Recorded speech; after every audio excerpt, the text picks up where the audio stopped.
অধিকাৰ নাই নেকি আমাৰ সমস্যা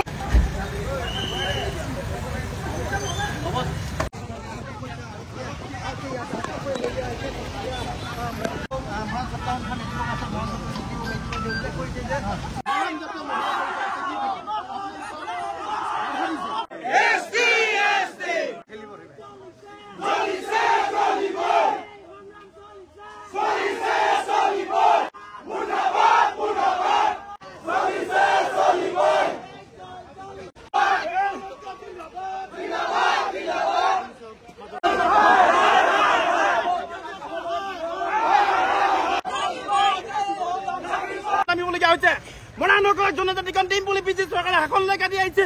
আজি সেই বিজেপি চৰকাৰে কিন্তু মৰাণ জনজাতিক প্ৰতাৰণা কৰিলে। আমি যেতিয়ালৈকে জনজাতি নেপাম তেতিয়ালৈকে আমাৰ এই সংগ্ৰাম চলি থাকিব আৰু কোনো ধৰণৰ প্ৰশাসনে আমাক ৰখাব নোৱাৰে আৰু চৰকাৰে যিকোনো পদক্ষেপ আমি নেওঠে আমাৰ এই সংগ্ৰাম চলাই থাকিম।